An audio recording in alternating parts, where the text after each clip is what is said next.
Kærar þakkir Ólöf, undir fögur tónlist. Takk fyrir. Ágæta samkoma og kæru vinir, við höfum öll geð og við verðum öll einhvern tíma veik á lífsleiðinni. En það ekki þar með sagt að við verðum öll geðveik. Við þurfum hins vegar öll að sýna því skilning að það geti gerst hjá hverju og einu okkar. Og þessi skilningur hefur aukist á síðustu árum. Þegar ég hugsa geðsjúkdóma, hefur stundum hugsað til þess að þeir sem veikjast á geði þurfi sinn fána til að flagga fjölbreytileika. Því geðröskun svo mismunandi hjá hverju og einu okkar og hvernig hún birtist. Þess vegna fjölbreytni í meðferðarnálgun eitt af mikilvægustu baráttumálum okkar hjá Geðhjálp. Klikkumenning til þess fallin að flagga fyrir fjölbreytileika geðsjúkdóma og minna á að fólk sem veikist á geði þarf að fá tækifæri til að halda virðingu sinni og reisn í öllum aðstæðum. Það skiptir einfaldlega meginmáli, því við viljum öll skipta máli og lifa mannsæmandi lífi. Það ekki viðlíka skömm og ótti og áður að greinast með geðröskun, geðrænar áskoranir, geðrænar vanda, geðveiki eða hvað við kjósum að kalla það. Hér áður var stundum talað að fólk færi yfirum og það átti það fólk náttúrulega ekki oft afturkvæmt í augum samfélagsins. Fólk heldur ekki í viðlíkra hættu að lenda í félagslegri einangrun, ofbeldi, einsemd, fátækt, þvingun og vanmætti og áður fyrr. Margir lentu í kjölfar veikinda sinna en á stofnunum árum og áratugum saman og möguleikarnir hjá mörgum í því framhaldi voru mjög takmarkaðir. Tækifærin til eðlilegar þátttöku í samfélaginu voru fá sem engin, einstaklingarnir og aðstandendur þeirra stóðu frammi fyrir svo stórum áskorunum að vart hægt að lýsa því álagi. Margir héldu veikindum sína nánust í felum til að verða ekki fyrir sleggjudómum samferðamanna sinna. Feluleikurinn sem slíkur gat tekið sinn toll af aðstandendum. Saga Geðhjálpar og annara sem hafa unnið að málefni geðsjúkra má líkja við ótrúlegan sigur af þröngsinni og skorti á samkennd.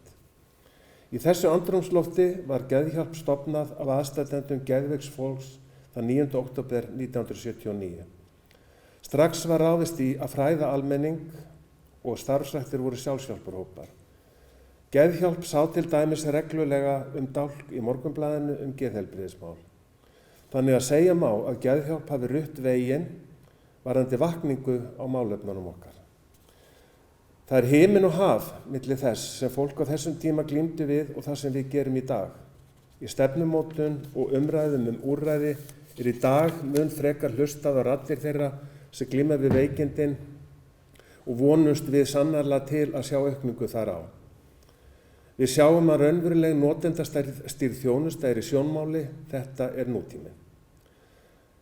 Það því ekki nóg að notendur þjónustunnar fá að vera með í mótun hennar, heldur verða þeirra áherslur og reynsla að eiga mest vægi í allri þeirri sköpun.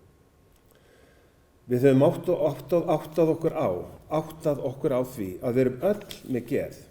Okkur líður öllum misvel. Stundum líður okkur beinleinis illa. Hver einasti landsmaður getur tengt sig við geðheilbrigði með einum eða öðrum hætti, vegna síns eigin geðslags eða aðstandenda og vina. Nútíma fólk lætur sig máli varða. Í dag gleðjumst við yfir að svo sé, leið og við fögnum 40 ára afmæli Geðhjálpar. Það dásamlegt að fylgjast með því hvernig kastljósinu hefur í síauknum mæli verið beint að geðrænum vanda og mikilvægir góðs geðheilbrigðis í lífi okkar.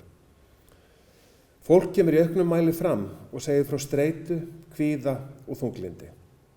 Það ekki hægt að segja annað en að skilningur og vilji í samfélaginu í garð þeirra sem glíma við geðræna erfiðleika hafi aukist. Hátíð eins og klikkaða menningarhátíðin okkar endurspeglar þetta. Hún gleðihátíð sem sýnir fjölbreytileikann í geðrænum kvillum og geggjaðri menningu, bæði sem upplifun og ekki síst uppsprettu sköpunar og hæfileika. Við eigum að flagga því hvernig við erum. Við eigum að normalisera geð og fjölbreytileika. Okkur farnast best þegar við umvefjum hvert annað á vegferðinni til betri líðan. Nú er tíminn þar sem tækifærunum hefur fjölgað gríðarlega. Nú er tími grósku, hraða og tækni. Það ætti að vera lykilorð í stefnumótun til framtíðar leið og við horfum til betri heilsu, aukinna lífsgæða og meiri nándar og meiri ástar.